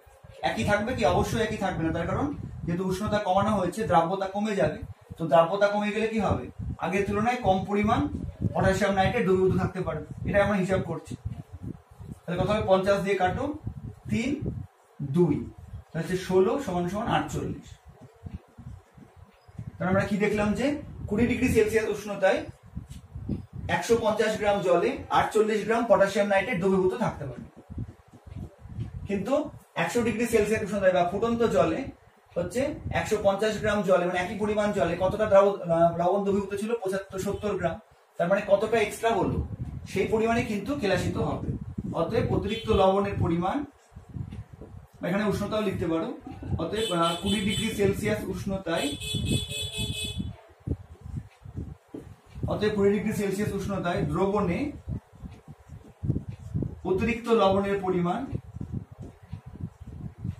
অতিরিক্ত লবণ মানে কি, যে এই পরিমাণ লবণ আর হচ্ছে দ্রবীভূত হতে পারছে না, এই পরিমাণ লবণ হচ্ছে দ্রবণ থেকে আলাদা হয়ে গেছে, তাই এই পরিমাণ লবণ কি হবে, কেলাস গঠন করবে বা কেলাসিত হবে। 70 - 48 22 গ্রাম। বুঝা গেছে কেন 22 হলো? প্রথমে ছিল 70, এখন 48, মানে কতটা এক্সট্রা আছে, 22 গ্রাম। যতটা এক্সট্রা থাকবে সেই পরিমাণে কি হবে, কেলাসিত হয়ে পৃথক হবে। অতএব 20 ডিগ্রি সেলসিয়াস উষ্ণতায় কি হবে, 22 গ্রাম লবণ কি হবে, কেলাসিত হয়ে পৃথক হবে। বুঝা গেছে? তো যখনই কেলাসিত হয়ে পৃথক হবে এরকম অঙ্ক থাকবে, তখনই তোমাকে বের করতে হবে যে কতটা ওই উষ্ণতায় কতটা লবণ এক্সট্রা থেকে হয়েছে। সেটা আমরা কোথেকে পাবো, তার জন্য এই ক্লুটা দেওয়া আছে, দ্রাব্যতার ক্লুটা। এবার আশা করি বুঝতে পেরেছো। এই দুটো অঙ্ক ভালো করে প্র্যাকটিস করো, এরকম ধরনের অঙ্কগুলো কিন্তু পরীক্ষাতে খুবই দেয়। ঠিক আছে, এবার 7 নম্বর অঙ্কে চলে যাচ্ছে। এবার 7 নম্বর অঙ্কটা দেখে নিই। 70 ডিগ্রি সেলসিয়াস ও 20 ডিগ্রি সেলসিয়াস উষ্ণতায় জলে পটাশিয়াম নাইট্রেটের দ্রাব্যতা যথাক্রমে 136 এবং 30। 70 ডিগ্রি সেলসিয়াস উষ্ণতায় পটাশিয়াম নাইট্রেটের দ্বারা সম্পৃক্ত 300 গ্রাম জলকে 20 ডিগ্রি সেলসিয়াস উষ্ণতায় ঠান্ডা করলে কি পরিমাণ পটাশিয়াম নাইট্রেট কেলাসিত হবে। তো দেখো এখানেও কিন্তু কেলাসিত হবে কতটা বলেছে, একই রকম কনসেপ্ট হবে, কিন্তু এই 7 নম্বর অঙ্কটা কিন্তু 5 এবং 6 নম্বর অঙ্কের এক্সটেন্ডেড ভার্সন বলতে পারো। কি চেঞ্জ আছে, এবার 5 আর 6 নম্বর সঙ্গে 7 নম্বর অঙ্কের কি চেঞ্জ আছে এটা প্রথমে বোঝার চেষ্টা করো।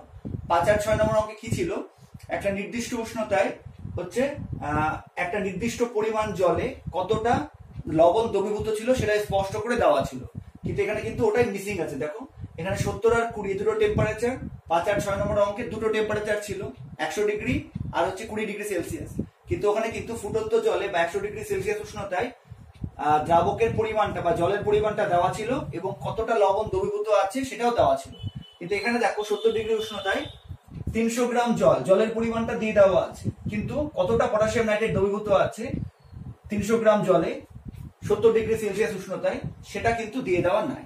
কিন্তু তার জন্য আমাদের কি দিয়ে দেওয়া আছে, দেখো 70 ডিগ্রি উষ্ণতায় দ্রাব্যতা দিয়ে দেওয়া আছে, এটা কিন্তু আমাদের ক্লু দিয়ে দেওয়া আছে। তো এই ক্লু থেকে কিন্তু আমরা হচ্ছে কি বের করতে পারবো, 70 ডিগ্রি উষ্ণতায় 300 গ্রাম জলে কতটা দ্রাব্য দ্রবীভূত আছে সেটা বের করতে পারবো। তাহলে অঙ্কটা কি হবে, 5 বা 6 নম্বর অঙ্কের মতো চলে আসবে। ঠিক আছে, তাহলে স্টার্ট করি। দেখো যেহেতু 70 ডিগ্রি সেলসিয়াস উষ্ণতায় পটাশিয়াম নাইট্রেট এর দ্রাব্যতা কত দিয়ে দেওয়া আছে, 136। তো তার মানে কি, দ্রাব্যতা মানেই হচ্ছে যে অতএব 70 ডিগ্রি সেলসিয়াস উষ্ণতায় 100 গ্রাম জলে সর্বোচ্চ কত গ্রাম দ্রাব্য দ্রবীভূত থাকতে পারে, 136 গ্রাম পটাশিয়াম নাইট্রেট দ্রবীভূত থাকতে পারে, তাই না? দ্রাব্যতা মানে কি, 5 আর 6 নম্বরকে যেটা করলাম, দ্রাব্যতা মানে হচ্ছে যে 100 গ্রাম দ্রাবকে সর্বোচ্চ কত গ্রাম দ্রাব্য দ্রবীভূত থাকতে পারে একটা নির্দিষ্ট উষ্ণতা। এখানে যেহেতু 70 ডিগ্রি উষ্ণতায় দ্রাব্যতা 136, তার মানে হচ্ছে 70 ডিগ্রি উষ্ণতায় 100 গ্রাম জলে সর্বোচ্চ 136 গ্রাম পটাশিয়াম নাইট্রেট দ্রবীভূত থাকতে পারে। এবার দেখো 70 ডিগ্রি উষ্ণতায় জলের পরিমাণ কত আছে, 300 গ্রাম। তাহলে আমরা বের করবো যে 300 গ্রাম জলে কতটা পটাশিয়াম নাইট্রেট দ্রবীভূত আছে। অতএব 70 ডিগ্রি সেলসিয়াস উষ্ণতায় 300 গ্রাম জলে কতটা দ্রবণ দ্রবীভূত থাকবে, এর 3 গুণ, বুঝতেই পারছো 100 গ্রামে যা হবে 300 গ্রামে তার 3 গুণ হবে। ঠিক আছে, তো ওটাকে এখানে হিসাব করছি, একবারও করতে পারতাম একই ব্যাপার, এখানেও তাই 3 গুণই হবে। দেখো 0 0 কেটে গেল, 3 × 160 কত হবে, 300 আর 300 100, মানে হয়ে যাবে 408 গ্রাম পটাশিয়াম নাইট্রেট দ্রবীভূত থাকতে পারে। তো তার মানে এবার হচ্ছে কি হলো, এই যেটা বের করলাম এবার কিন্তু অঙ্কটা 5 বা 6 নম্বর অঙ্কের মতো হয়ে গেল। দেখো এবার 70 ডিগ্রি উষ্ণতায় 300 গ্রাম জলে কতটা পটাশিয়াম নাইট্রেট দ্রবীভূত আছে, 408 গ্রাম, এটা আমরা বের করতে পারলাম। এবার 5 বা 6 নম্বরের মতো ভাবো, এবার কি করা হয়েছে, দ্রবণটাকে ঠান্ডা করে 20 ডিগ্রি উষ্ণতায় নিয়ে আসা হয়েছে। কতটা লবণ বা পটাশিয়াম নাইট্রেট কেলাসিত হবে। তো তার জন্য আগের মতো কি করা আছে, 20 ডিগ্রি উষ্ণতায় দ্রাব্যতা দিয়ে দেওয়া আছে 30, সেখান থেকে আমরা বের করতে পারবো যে 300 গ্রাম জলে কতটা দ্রবীভূত থাকতে পারে। ঠিক আছে, এবার কি লিখবো, আবার যেহেতু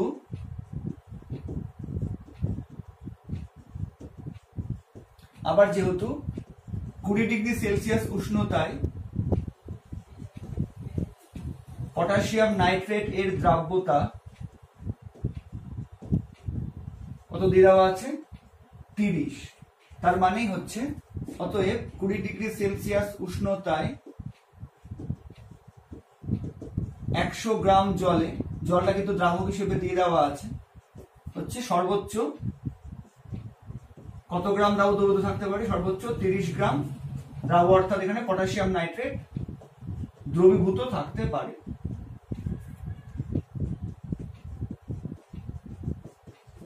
আচ্ছা, এবার আমার এখানে জলের পরিমাণ কত, জলের পরিমাণ হচ্ছে 300 গ্রাম, তাই না? আমি বের করবো যে 20 ডিগ্রি সেলসিয়াস উষ্ণতায় 300 গ্রাম জলে সর্বোচ্চ কত গ্রাম দ্রবীভূত থাকতে পারে। এখানেও দেখো 3 গুণ হয়ে যাবে, 30 ইন্টু 300 বাই 100, ডাইরেক্ট করতে পারো 3 গুণ বা এইভাবে দেখাতে পারো, সমান সমান 90 গ্রাম পটাশিয়াম নাইট্রেট দ্রবীভূত থাকতে পারে। তার মানে কি বোঝা গেল, এবার দেখো 5 আর 6 নম্বরের মধ্যে চলে এসছে। 70 ডিগ্রি উষ্ণতায় দ্রবীভূত থাকতে পারে 408 গ্রাম হচ্ছে পটাশিয়াম নাইট্রেট, কত গ্রাম জলে, 300 গ্রাম জলে। কিন্তু যদি উষ্ণতা 70 ডিগ্রি থেকে কমিয়ে আমি 20 ডিগ্রি নিয়ে চলে আসি, তাহলে কি হবে, 300 গ্রাম জলে 90 গ্রাম পটাশিয়াম নাইট্রেট দ্রবীভূত থাকতে পারে। তার মানে কত পরিমাণ বেশি হবে, সেই পরিমাণই হচ্ছে কেলাসিত হবে, তাই না? অতএব 20 ডিগ্রি সেলসিয়াস উষ্ণতায় সম্পৃক্ত দ্রবণে, সম্পৃক্ত দ্রবণ মানে হচ্ছে সর্বোচ্চ পরিমাণ, যেটা লিখেছি আমি, ঠিক আছে, সর্বোচ্চ মানে সম্পৃক্ত পরিমাণ, উষ্ণতায় সম্পৃক্ত দ্রবণে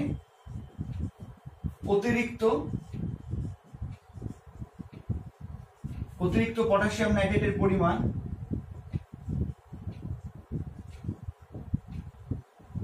কত হবে, 408 মাইনাস 90, তাহলে কত হয়ে যাবে, 318 গ্রাম, তাই না? 318 গ্রাম হয়ে যাবে। তার মানে কি বলতে পারবো যে যতটা হচ্ছে অতিরিক্ত থাকবে সেই পরিমাণে তো কেলাসিত হবে, এটা আমরা দেখলাম আগের অঙ্কগুলোতে। অতএব 20 ডিগ্রি সেলসিয়াস উষ্ণতায় কি হবে, কি পরিমাণ হবে, 318 গ্রাম পটাশিয়াম নাইট্রেট কি হচ্ছে কেলাসিত হবে। বোঝা গেল? তো 5 আর 6 নম্বর অঙ্কটারই কিন্তু এক্সটেন্ডেড ভার্সন হচ্ছে এটা। এখানে আরো কিছু তথ্য দেওয়া ছিল না, অন্যভাবে দেওয়া ছিল, কিন্তু আমরা দ্রাব্যতা বের করার ফলে অঙ্কটা 5 আর 6 নম্বরের মধ্যে চলে আসে। আশা করি বুঝতে পেরেছো। এবার এই 5, 6, 7 যারা বুঝতে পেরেছো তারা কিন্তু এরকম ধরনের এই 3টা অঙ্কে যারা কনসেপ্ট ক্লিয়ার আছে তারা কিন্তু এরকম ধরনের যে কোনো অঙ্ক করতে পারবে। তো আমরা এরকম ধরনের অঙ্কগুলো এরপর 8 নম্বর 9 নম্বরে দেখবো। এবার 8 নম্বর অঙ্কটা দেখো। 8 নম্বর অঙ্কটা কিন্তু 5, 6, 7 মতো মনে হলো, 5, 6, 7 থেকে একটা লেভেল উপরে। দেখো 100 ডিগ্রি সেলসিয়াস উষ্ণতার 300 গ্রাম পটাশিয়াম নাইট্রেটের সম্পৃক্ত দ্রবণ 10 ডিগ্রি সেলসিয়াস উষ্ণতায় ঠান্ডা করলে কি পরিমাণ লবণ কেলাসিত হবে। তো অঙ্কটা দেখে মনে হচ্ছে আগের মতোই, কতটা লবণ কেলাসিত হবে, যতটা এক্সট্রা থাকবে ততটা কেলাসিত হবে, যেভাবে করলাম। কিন্তু এবার ভালো করে খেয়াল করে দেখো 5, 6, 7 সঙ্গে এটা ডিফারেন্সটা কি দেখো। 5, 6 বা 7 নম্বরে কি ছিল, জলের পরিমাণটা দেওয়া ছিল আর হচ্ছে লবণের পরিমাণটাও দেওয়া ছিল। কিন্তু এখানে দেখো 100 ডিগ্রি সেলসিয়াস উষ্ণতায় 300 গ্রাম পটাশিয়াম নাইট্রেটের সম্পৃক্ত দ্রবণ, এখানে দ্রবণের পরিমাণটা দেওয়া আছে। কিন্তু আমাদের অঙ্কের জন্য কি লাগবে, দ্রাবকের পরিমাণ লাগবে 100 ডিগ্রি সেলসিয়াসে, আর হচ্ছে দ্রাবের পরিমাণ লাগবে, এই দুটোই লাগবে। তাহলে আমরা খুব সহজে বের করতে পারবো। কিন্তু এখানে দ্রবণের পরিমাণ দেওয়া আছে। তাহলে আমাদের উপায় কি, আমাদের কি করতে হবে, এই যে দ্রবণের পরিমাণ দেওয়া আছে 300 গ্রাম 100 ডিগ্রি সেলসিয়াস উষ্ণতায়, এখান থেকে কতটা দ্রাব আছে, মানে কতটা পটাশিয়াম নাইট্রেট আছে, কতটা দ্রাবক আছে বা জল আছে, এটা বের করতে হবে। বোঝা গেছে ব্যাপারটা? কারণ এটা কিন্তু দেখো পটাশিয়াম নাইট্রেটের সম্পৃক্ত দ্রবণ দেওয়া আছে, মানে এর মধ্যে দ্রাব আছে প্লাস দ্রাবকও আছে। এই দুটোকে আমাকে আলাদা করে বের করতে হবে। তো কি করে বের করব, তার জন্য ক্লু দেখো দেওয়া আছে। 10 ডিগ্রি এবং 100 ডিগ্রি সেলসিয়াস উষ্ণতায় পটাশিয়াম নাইট্রেটের দ্রাব্যতা যথাক্রমে 220 এবং 250। তার মানে 100 ডিগ্রি সেলসিয়াস তাপমাত্রায় পটাশিয়াম নাইট্রেটের দ্রাব্যতা কত দেওয়া আছে, 250 দেওয়া আছে, তাই তো? এর দ্রাব্যতা কত দেওয়া আছে, 250। এর মানে কি, এর মানে আমরা এতক্ষণ ধরে অঙ্ক করে অবশ্যই বুঝে গেছি। যে দ্রাব্যতা মানে হচ্ছে নির্দিষ্ট উষ্ণতায় 100 গ্রাম জলে বা 100 গ্রাম দ্রাবকে কত গ্রাম দ্রাবক দ্রবীভূত থাকতে পারে। তো এখানে যেহেতু দ্রাবকের পরিমাণ, দ্রাবকটাও কিছু বলা নেই, তো যেহেতু জল সর্বজনীন দ্রাবক, সেই জন্য এখানে আমরা কি করব হচ্ছে দ্রাবক হিসাবে জলটা ধরে নিব। তারপর আমরা কি লিখতে পারবো যে অতএব 100 ডিগ্রি সেলসিয়াস উষ্ণতায় কি করতে পারে, 100 গ্রাম জলে 250 গ্রাম পটাশিয়াম নাইট্রেট দ্রবীভূত হয়, তাই তো? সর্বোচ্চ দ্রবীভূত হয় লিখলে ভালো হতো। বোঝা গেছে? যেহেতু দ্রাব্যতা 250, তার মানে হচ্ছে ওই উষ্ণতায় 100 গ্রাম জলে 250 গ্রাম পটাশিয়াম নাইট্রেট দ্রবীভূত হয়। অতএব এবার এখান থেকে আমরা পেয়ে যাচ্ছি, অতএব 100 ডিগ্রি সেলসিয়াস উষ্ণতায় দ্রবণের পরিমাণ কত?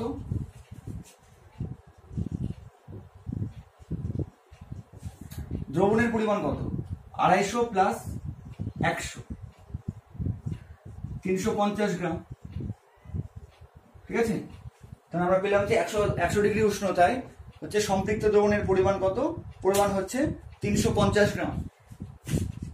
এখানে সম্পৃক্ত কথাটা চাইলে লিখতে পারো সম্পৃক্ত দ্রবণের পরিমাণ, তাহলে ভালো হয়, ব্যাপারটা ঠিকঠাক হয়। আচ্ছা, এবার তার মানে 350 গ্রামের মোট দ্রবণের মধ্যে কতটা জল আছে, এবার এটা কিন্তু ঘুরিয়ে লিখবো। এবার বুঝো, 100 ডিগ্রি সেলসিয়াস উষ্ণতায় সম্পৃক্ত দ্রবণের পরিমাণ কত? 350 গ্রাম। কি করে বের করলাম? দ্রাব্যতা থেকে বের করলাম। তো তার মানে এটাকে যদি ঘুরিয়ে লিখি, অতএব 100 ডিগ্রি সেলসিয়াস উষ্ণতায় 350 গ্রাম দ্রবণে দ্রাবকের পরিমাণ মানে জলের পরিমাণ কত? 100 গ্রাম। বোঝা গেল ব্যাপারটা? 100 ডিগ্রি উষ্ণতায় দেখো 100 গ্রাম জলে 250 গ্রাম পটাশিয়াম নাইট্রেট দ্রবীভূত হয়। ঠিক আছে, তো তার মানে মোট কত? 100 প্লাস 250, 350 গ্রাম দ্রবণ। আচ্ছা, এবার দ্রাবক বা জলের পরিমাণ কত? 100 গ্রাম। ওটাকে ঘুরিয়ে লিখেছি, 100 ডিগ্রি উষ্ণতায় 350 গ্রাম দ্রবণে জলের পরিমাণ 100 গ্রাম। এবার আমার এখানে কত দেওয়া আছে? দ্রবণের পরিমাণ 300 গ্রাম দেওয়া আছে। এবার এই 300 গ্রামই আমি বের করবো। অতএব 100 ডিগ্রি উষ্ণতায় 300 গ্রাম সম্পৃক্ত দ্রবণে, এখানে সম্পৃক্ত কথাটা লিখতে হবে, 350 গ্রাম সম্পৃক্ত দ্রবণে, সম্পৃক্ত মানে হচ্ছে সর্বোচ্চ পরিমাণ, জলের পরিমাণ কত হবে? এবার এখান থেকে বের করতে পারবো কত হবে? 100 ইন্টু 300 ডিভাইডেড বাই 350। আচ্ছা, এটাকে ক্যালকুলেটরে হিসেব করি কত হচ্ছে। হিসাব করলে হচ্ছে 85.71 গ্রাম। 85.71 গ্রাম। ঠিক আছে, তো তার মানে আমরা কি পেয়ে গেলাম? 100 ডিগ্রি উষ্ণতায় 300 গ্রাম পটাশিয়াম নাইট্রেটের দ্রবণ ছিল, তাতে জলের পরিমাণ কত ছিল? 75.78 গ্রাম। তার মানে অতএব 100 ডিগ্রি সেলসিয়াস উষ্ণতায় 300 গ্রাম সম্পৃক্ত দ্রবণে পটাশিয়াম নাইট্রেটের পরিমাণ, পটাশিয়াম নাইট্রেটের পরিমাণ কত হলো? মোট তো 300 গ্রাম, তার মধ্যে জল হচ্ছে 85.71 গ্রাম। তার মানে বাকিটা কত? বাকিটা হচ্ছে পটাশিয়াম নাইট্রেটের পরিমাণ। তাহলে কত কত সেটা হবে? 85.71 গ্রাম। তাহলে কত হবে? এটা হচ্ছে 214.29 গ্রাম। তার মানে এবার এত ঝামেলা করে আমরা কি পেলাম? 100 ডিগ্রি উষ্ণতায় যে 300 গ্রাম সম্পৃক্ত দ্রবণ ছিল, তার মধ্যে জল কতটা আছে? 75.71 গ্রাম। পটাশিয়াম নাইট্রেট কত আছে? 214.29 গ্রাম। এবার আমাদের অঙ্কটা 5, 6 বা 7 নম্বর অঙ্কের মতো চলে আসে। ঠিক আছে, এবার আমাদের একই প্রসেস। তারপরে আমরা পেয়ে গেলাম যে 100 ডিগ্রি উষ্ণতায় 300 গ্রাম সম্পৃক্ত দ্রবণে কতটা লবণ দ্রবীভূত থাকতে পারে? 214.29 গ্রাম। ঠিক আছে, এবার আমাকে কি করতে বলেছে? এবার যদি 100 ডিগ্রি থেকে উষ্ণতা কমিয়ে 110 ডিগ্রি সেলসিয়াস করা হয়, ঠান্ডা করা হয়, তাহলে কি হবে? দ্রাব্যতা কমে যাবে। তার মানে কম পরিমাণ লবণ 300 গ্রাম দ্রবণে দ্রবীভূত থাকতে পারবে। এবার ওটাই আমরা বের করবো। ক্লিয়ার হচ্ছে ব্যাপারটা? এবার 5, 6, 7 সঙ্গে ডিফারেন্স বুঝতে পারছো? 5, 6 বা 7 নম্বরে এতটা পর্যন্ত বা 5, 6 নম্বরে এতটা পর্যন্ত দিয়ে দেওয়া ছিল যে কতটা জলে 100 ডিগ্রি উষ্ণতায় কত জলের মধ্যে কতটা লবণ দ্রবীভূত থাকতে পারে, এটা কিন্তু পরিষ্কারভাবে দিয়ে দেওয়া ছিল, কিন্তু এখানে কিন্তু এটা দিয়ে দেওয়া নাই, ওটাই আমরা বের করলাম। ঠিক আছে, এবার 10 ডিগ্রি সেলসিয়াসে যদি হচ্ছে ঠান্ডা করে দেওয়া হয় তাহলে এবার কি হবে সেটা আমরা বের করব। কিভাবে বের করব? দেখো দ্রাব্যতা দিয়ে দেওয়া আছে, এবার আবার লিখবো যেহেতু 10 ডিগ্রি সেলসিয়াস উষ্ণতায় পটাশিয়াম নাইট্রেট এর দ্রাব্যতা কত দেওয়া আছে 20, তার মানে অতএব 10 ডিগ্রি সেলসিয়াস উষ্ণতায় কি করতে পারে, তার মানে দ্রাব্যতা 20 মানে কত, এই যে একই রকম 100 গ্রাম জলে, না এখানে আমরা বের করে নিই সেটা, এই যে 100 গ্রাম জলে তার মানে কত গ্রাম দ্রবীভূত থাকতে পারে, দ্রাব্যতা বলে দেওয়া আছে, মানে অতএব 100 ডিগ্রি সেলসিয়াস উষ্ণতায় 100 গ্রাম জলে সর্বোচ্চ কত গ্রাম পটাশিয়াম নাইট্রেট দ্রবীভূত থাকতে পারে, 20 গ্রাম পটাশিয়াম নাইট্রেট দ্রবীভূত থাকতে পারে। ঠিক আছে, এটা আমরা পেয়ে গেলাম। আচ্ছা, এবার আমাদের হচ্ছে জলের পরিমাণ কত আছে, জলের পরিমাণ হচ্ছে 85.71 গ্রাম, তার মানে আমরা বের করবো যে 85.71 গ্রামে কত গ্রাম দ্রবীভূত থাকতে পারে। ঠিক আছে, অতএব 85.71 গ্রাম যেটা হচ্ছে আমাদের জলের পরিমাণ সর্বোচ্চ 20 × 85.71/100 এত গ্রাম পটাশিয়াম নাইট্রেট দ্রবীভূত থাকতে পারে, দ্রবীভূত থাকতে পারে। ঠিক আছে, এটা হিসাব করলে কত হবে, এটা হিসাব করলে এটা হিসাবটা করে নি, এটা হিসাব করলে হবে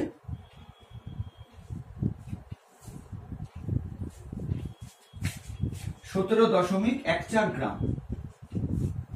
তারপরে আমরা হচ্ছে কি দেখলাম যে 100 ডিগ্রি সেলসিয়াস উষ্ণতায় 85.71 গ্রাম জলে কতটা হচ্ছে লবণ দ্রবীভূত ছিল পটাশিয়াম নাইট্রেট 214.29 গ্রাম, কিন্তু উষ্ণতা কমিয়ে দিয়ে 10 ডিগ্রি সেলসিয়াস উষ্ণতায় ওই একই পরিমাণ জলে মানে 85.71 গ্রাম জলে কি পরিমাণ পটাশিয়াম নাইট্রেট দ্রবীভূত আছে, মাত্র 17.14 গ্রাম পটাশিয়াম নাইট্রেট দ্রবীভূত আছে। তো তার মানে এখান থেকে আমরা কি বলতে পারবো যে অতএব 10 ডিগ্রি সেলসিয়াস উষ্ণতায়, এবার আমাদের অঙ্ক হয়ে গেছে, 10 ডিগ্রি সেলসিয়াস উষ্ণতায় সম্পৃক্ত দ্রবণে অতিরিক্ত পটাশিয়াম নাইট্রেট এর পরিমাণ কত হবে, বিয়োগ করে যা হবে সেটাই, সমান সমান 214.29 মাইনাস 17.14 গ্রাম, তাহলে কত হবে 214, তার মানে হচ্ছে 207 পয়েন্ট কত হবে 15 গ্রাম। ক্লিয়ার? আচ্ছা, শুধু জি লিখি। ঠিক আছে, তারপরে আমরা 10 ডিগ্রি সেলসিয়াস উষ্ণতা দেখলাম যে কতটা হচ্ছে দ্রাব্য দ্রবীভূত হতে পারে 17.14 গ্রাম, কিন্তু 100 ডিগ্রি সেলসিয়াস উষ্ণতায় কতটা হচ্ছে দ্রাব্য দ্রবীভূত ছিল 214.29 গ্রাম, তার মানে অতিরিক্ত কত থাকছে, যদি উষ্ণতা কমিয়ে 10 ডিগ্রি সেলসিয়াসে নিয়ে আসা হয় তাহলে অতিরিক্ত মানে এক্সট্রা কত থাকছে 207.15 গ্রাম, তার মানে এই পরিমাণে কি হবে ক্লাসিত হবে, তার মানে তাই না, তার মানে এই পরিমাণে কি হবে ক্লাসিত হবে। আচ্ছা, এই হিসাবটা একটু করে ঠিক করে দাঁড়াও, এই হিসাবটা হচ্ছে হ্যাঁ এটা 214 ছিল, এটা 207 হবে না, এটা 197 হয়ে যাবে। এটা আমি 217 ছিল, এখানটা 197 হয়ে যাবে, তার মানে উত্তর কি হবে, কি পরিমাণ হচ্ছে ক্লাসিত হবে, অতএব 10 ডিগ্রি সেলসিয়াস উষ্ণতায় আর লিখলাম না কি হবে 197.15 গ্রাম কি হবে পটাশিয়াম নাইট্রেট ক্লাসিত হবে, পটাশিয়াম নাইট্রেট ক্লাসিত হবে। ঠিক আছে, হিসাবটা 197.15 হতো, বোঝা গেছে এবার। তার মানে এই পর্যন্ত আমরা কি করলাম, 5 বা 6 নম্বর অঙ্কের মতো বানিয়ে নেওয়ার জন্য আমাকে এই পর্যন্ত করতে হবে, তারপরে একই প্রসেস। ঠিক আছে, এই ছিল 8 নম্বর। এবার আরো দুটো এরকম ভালো অঙ্ক দেখবো আমরা। এবার 9 নম্বর অঙ্কটা দেখো, এটা কিন্তু বিশেষ অঙ্ক, এটা এমন একটা অঙ্ক যেখানে তোমার প্রচন্ড কনসেপ্ট লাগবে, যার কনসেপ্ট একদম পরিষ্কার আছে সে কিন্তু এই অঙ্কটা করতে পারবে খুব সহজ। তো দেখো, কপার সালফেটের 10 গ্রাম অসম্পৃক্ত দ্রবণ সম্পূর্ণ বাষ্পীভূত করলে 1.2 গ্রাম কপার সালফেট অবশেষ থাকে। এই দ্রবণের 100 গ্রাম নিয়ে 25 ডিগ্রি উষ্ণতায় সম্পৃক্ত দ্রবণে পরিণত করতে আর কত গ্রাম কপার সালফেট দ্রবীভূত করতে হবে। আর তথ্য কি দেওয়া আছে, 25 ডিগ্রি উষ্ণতায় কপার সালফেটের দ্রাব্যতা 25 দিয়ে দেওয়া আছে। ঠিক আছে, তার মানে এখানে যে দ্রবণের কথা বলেছে 10 গ্রাম অসম্পৃক্ত দ্রবণ আছে। এবার অসম্পৃক্ত দ্রবণ কিন্তু আমি তোমাদের এর পরের ভিডিওতে আলোচনা করব সম্পৃক্ত, অসম্পৃক্ত আর অতিপৃক্ত দ্রবণ সম্বন্ধে। তো এখন যেহেতু অঙ্ক করার জন্য দরকার আমি বলে দিচ্ছি। তো অসম্পৃক্ত দ্রবণ মানে হচ্ছে যে দ্রবণ আরো বেশি দ্রাবক গ্রহণ করতে পারে। সম্পৃক্ত দ্রবণ মানে কি, যে একটা নির্দিষ্ট উষ্ণতায় কোন দ্রাবকের মধ্যে সর্বোচ্চ যতটা দ্রাবক দ্রবীভূত হতে পারে সেটা কমপ্লিট হয়ে গেছে। মানে ধরো যে ধরলাম হচ্ছে একটা কোনো নির্দিষ্ট উষ্ণতায় ধরো হচ্ছে 100 গ্রাম জল আছে, এই 100 গ্রাম জলের মধ্যে সর্বোচ্চ ধরলাম 25 গ্রাম কোনো লবণ দ্রবীভূত থাকতে পারে, তার মানে এটা হচ্ছে সম্পৃক্ত দ্রবণ। এবার যদি 25 গ্রামের থেকে কম যে কোনো পরিমাণ দ্রাবক দ্রবীভূত থাকে তাহলে ওটা হচ্ছে অসম্পৃক্ত দ্রবণ। বোঝা গেল? মানে যদি 24 গ্রাম দ্রাবক দ্রবীভূত থাকে, 24 গ্রাম, 23 গ্রাম, 22 গ্রাম, মানে 25 গ্রামের কম যে কোনো পরিমাণ যদি দ্রাবক দ্রবীভূত থাকে তাহলে তাকে আমরা বলবো অসম্পৃক্ত দ্রবণ। তার মানে সহজ কথায় মনে রাখো, অসম্পৃক্ত দ্রবণ আরো বেশি দ্রাবক গ্রহণ করতে পারে। ঠিক আছে, এবার অসম্পৃক্ত দ্রবণকে কি করা হলো, বাষ্পীভূত করা হলো। তো বাষ্পীভূত করলে কি হবে, দ্রবণের মধ্যে কি থাকে, দ্রবণ মানে হচ্ছে দ্রাব আর দ্রাবক। ঠিক আছে, এবার এই ব্যাপারটা বুঝুন। তার মানে 10 গ্রাম অসম্পৃক্ত দ্রবণ, এই কথাটার মানে কি, এই কথাটার মানে হচ্ছে যে কপার সালফেটের যে দ্রবণটা আছে সেটা আরো দ্রাব বা আরো লবণ গ্রহণ করতে পারে। এটা অসম্পৃক্ত অবস্থায় আছে, মানে এর সর্বোচ্চ দ্রাবক গ্রহণ করার ক্ষমতা সম্পূর্ণ হয়নি। এবার এটাকে সম্পূর্ণ বাষ্পীভূত করলে 1.2 গ্রাম কপার সালফেট অবশেষ থাকে। তো এই কপার সালফেটটা কি, লবণ, তার মানে এটা হচ্ছে দ্রাবক। তার মানে এবার ভাবো কোন দ্রবণকে যদি বাষ্পীভূত করা হয় তাহলে দ্রবণের মধ্যে কি কি থাকে, দ্রবণের মধ্যে থাকে হচ্ছে দ্রাবক আর হচ্ছে দ্রাবক, এই মিলিয়ে হচ্ছে আমার দ্রবণ। ঠিক আছে, সম্পৃক্ত অসম্পৃক্ত যাই হোক না কেন, দ্রাব আর দ্রাবক, সরি। এবার এখানে দ্রাবক রূপে কি আছে, এখানে দ্রাবক রূপে কিছু দেওয়া নাই, মানে আমরা ধরে নেব জল, জল হচ্ছে সর্বজনীন দ্রাবক। তার মানে এই হচ্ছে অসম্পৃক্ত দ্রবণের মধ্যে কি কি আছে, দ্রাবক হিসাবে কি আছে কপার সালফেট, আর দ্রাবক হিসাবে কি আছে জল। এবার যদি এই দ্রবণটাকে বাষ্পীভূত করা হয় তাহলে কি হবে, জলটা বাষ্পীভূত হয়ে যাবে, সম্পূর্ণ জলটা বাষ্পীভূত হয়ে বেরিয়ে যাবে। তো দ্রবণে কি পড়ে থাকবে, জলটা আর থাকবে না, দ্রবণে কি পড়ে থাকবে, কপার সালফেট, তারই পরিমাণটা দিয়ে দিয়েছে 1.2 গ্রাম। তার মানে এখানে আমাদের কি বোঝাতে চেয়েছে, যে কপার সালফেটের যে 10 গ্রাম অসম্পৃক্ত দ্রবণ তার মধ্যে কতটা দ্রাব আছে, তার মধ্যে মাত্র 1.2 গ্রাম দ্রাব আছে। এটা অসম্পৃক্ত দ্রবণ, মানে এটা আরো বেশি পরিমাণ দ্রাব গ্রহণ করতে পারে। তো ওটাই আমাকে চেয়েছে যে এই দ্রবণের 100 গ্রাম নিয়ে, এটা কিন্তু 10 গ্রাম ছিল, এই দ্রবণের যদি 100 গ্রাম এরকম নেওয়া হয় তাহলে 25 ডিগ্রি উষ্ণতায় যদি সম্পৃক্ত দ্রবণে পরিণত করতে চায় তাহলে আর কত গ্রাম হচ্ছে কপার সালফেট দ্রবীভূত করতে হবে। বোঝা গেছে ব্যাপারটা, পুরো ব্যাপারটা। এটা হচ্ছে একটা অসম্পৃক্ত দ্রবণ, এর মধ্যে কি ছিল, দ্রাব আর দ্রাবক ছিল। তো দ্রাবক হিসাবে কিছু দেওয়া নেই, মানে জল দেওয়া আছে ধরে নিয়েছি। তার মানে এই দ্রবণের মধ্যে কি ছিল, কপার সালফেট লবণ ছিল দ্রাবক হিসাবে আর জল ছিল। এবার এটাকে বাষ্পীভূত করা হলো, তাহলে কি হবে, জলটা সম্পূর্ণ বাষ্পীভূত হয়ে যাবে, উবে যাবে। দ্রবণে কি পড়ে থাকবে, শুধু কপার সালফেট, কতটা পড়ে আছে 1.2 গ্রাম। তার মানে 10 গ্রাম অসম্পৃক্ত দ্রবণে মাত্র 1.2 গ্রাম কপার সালফেট হচ্ছে পড়ে আছে বা অবশেষ হিসাবে আছে। তো যেহেতু এটা অসম্পৃক্ত দ্রবণ তার মানে এই দ্রবণ কিন্তু আরো বেশি পরিমাণ দ্রাবক গ্রহণ করতে পারে। তো এবার ওটাই বলেছে, যদি 25 ডিগ্রি সেলসিয়াস উষ্ণতায় আমি হচ্ছে কপার সালফেটের সম্পৃক্ত দ্রবণ তৈরি করতে চাই তাহলে আরো কত কপার সালফেট আমাকে দ্রবীভূত করতে হবে, এটা আমাকে বের করতে বলেছে। ঠিক আছে, এবার বুঝে গেছে ব্যাপারটা।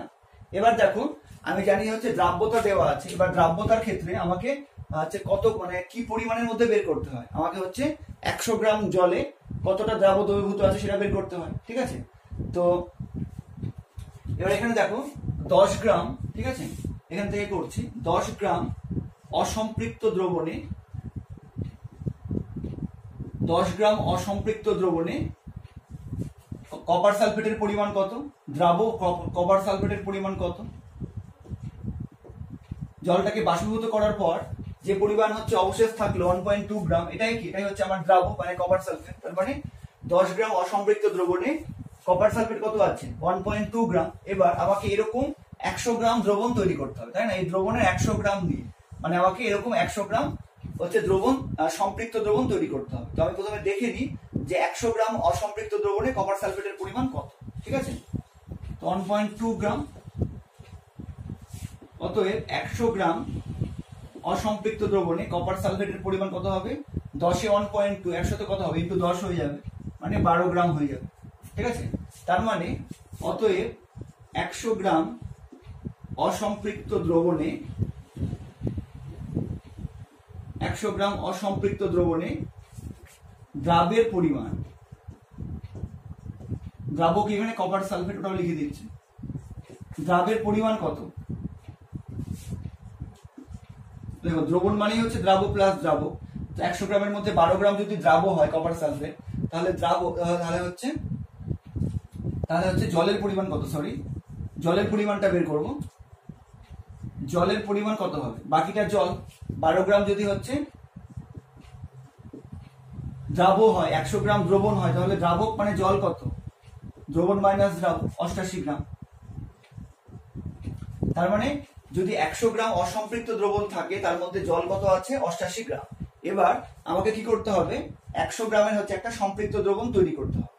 তো তার ফলে আমাকে কি পরিমাণ আরো কপার সালফেট যোগ করতে হবে, কারণ এই দ্রবণটা কিন্তু অসম্পৃক্ত দ্রবণ, একে সম্পৃক্ত করতে গেলে এই 88 গ্রাম জলের মধ্যে আরো কিছু পরিমাণ কপার সালফেট যোগ করতে হবে।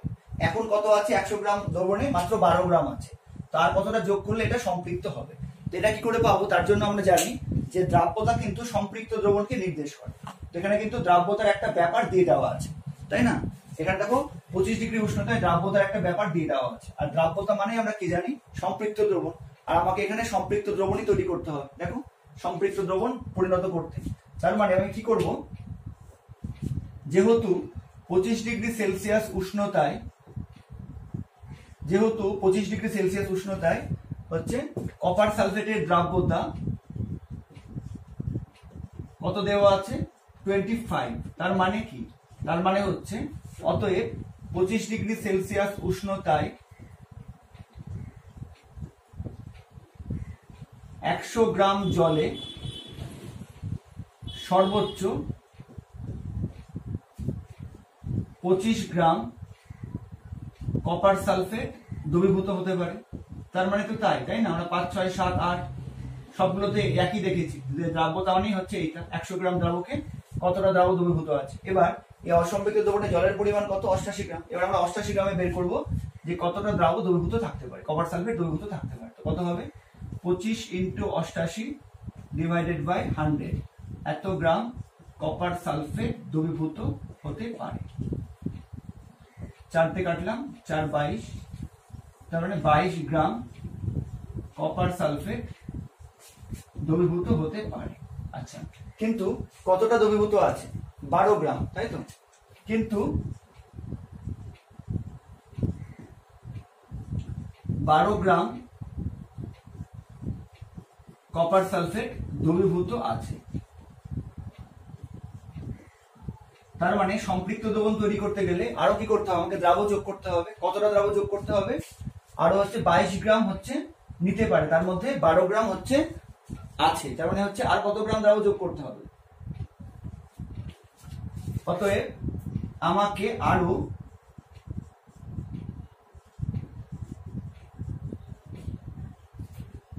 22 - 12 = 10 গ্রাম কপার সালফেট যোগ করতে হবে বা দ্রবীভূত করতে হবে।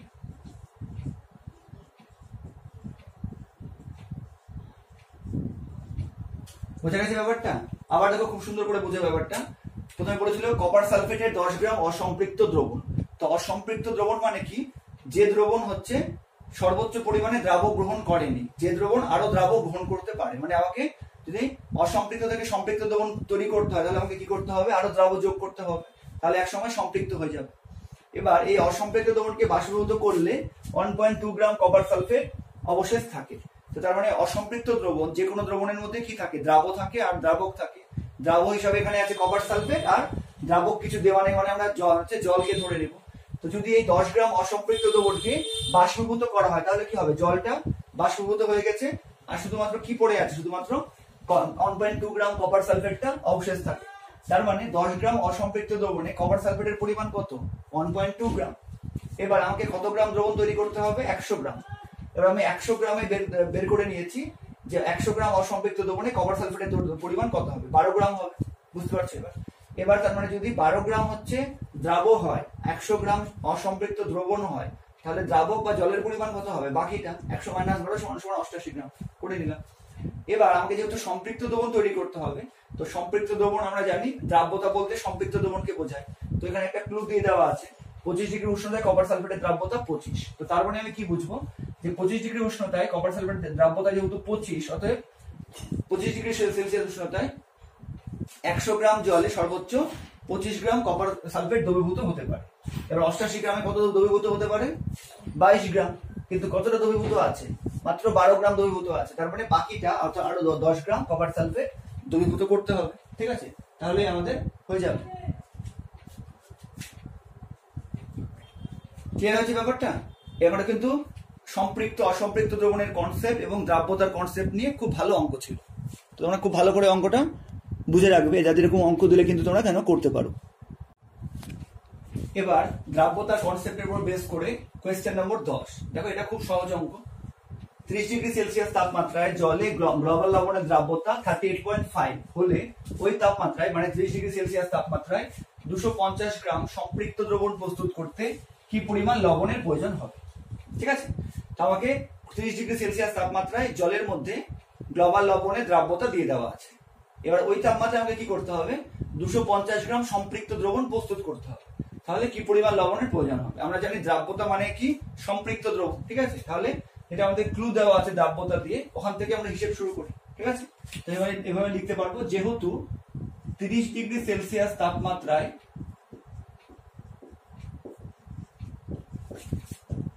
জলে গ্লোবাল লবণ, এটা আমাদের দ্রাব্যতা লিখে পড়িয়েছিলাম, সোডিয়াম সালফেট ডেকাহাইড্রেট,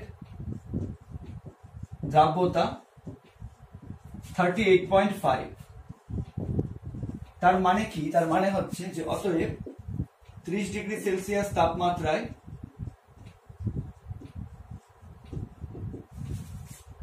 100 গ্রাম জলে, এটা আমরা অনেকবার করেছি, প্রায় প্রতিটা অঙ্কেই এই হচ্ছে ফর্মুলাটা ইউজ করেছি, আমরা এই কনসেপ্টে ইউজ করেছি। 100 গ্রাম জলে সর্বোচ্চ 38.5 গ্রাম কি হতে পারে, গ্লোবাল লবণ দ্রবীভূত হতে পারে। ঠিক আছে, এবার আমাকে কি করতে চেয়েছি, তার মানে এটা একটা সম্পৃক্ত দ্রবণ, তাই তো, সর্বোচ্চ 38.5 গ্রাম গ্লোবাল লবণ দ্রবীভূত হয়ে কি হতে পারে, সম্পৃক্ত দ্রবণ উৎপন্ন করতে পারে, তাই তো। তো তার মানে অতএব 30 ডিগ্রি সেলসিয়াস তাপমাত্রায়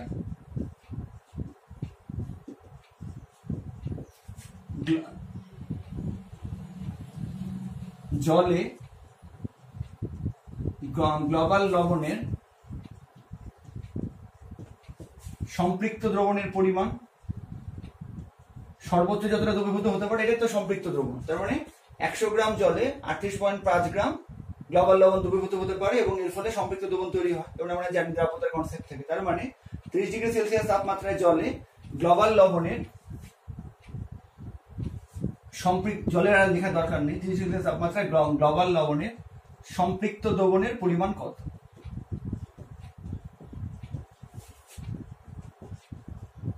বলে দিয়েছে না, হিসেব করতে হবে। দেখো, তার মানে সম্পৃক্ত দ্রবণ মানে কি, দ্রাব্য আছে প্লাস দ্রাবক আছে। তো দ্রাব্য কত আছে, 100 গ্রাম জল, আর দ্রাবক হচ্ছে 38.5। তার মানে সম্পৃক্ত দ্রবণের পরিমাণ কত, 100 প্লাস 38.5 গ্রাম সমান সমান 138.5 গ্রাম। ঠিক আছে, এবার আমাকে কি চেয়েছে, যে ওই উষ্ণতায় মানে 30 ডিগ্রি সেলসিয়াস তাপমাত্রায় 250 গ্রাম সম্পৃক্ত দ্রবণ প্রস্তুত করতে হবে, তার ফলে কি পরিমাণ লবণ প্রয়োজন হবে। তো আমরা কি দেখলাম, 138 গ্রাম যদি দ্রবণ প্রস্তুত করি সম্পৃক্ত দ্রবণ, তাতে গ্লোবাল লবণের পরিমাণ কত, 38.5 গ্রাম, তাই না। অতএব 138 উষ্ণতা উল্লেখ করতে হবে। অতএব 30 ডিগ্রি সেলসিয়াস তাপমাত্রায় দ্রবণের পরিমাণ কত, 138.5 গ্রাম সম্পৃক্ত দ্রবণে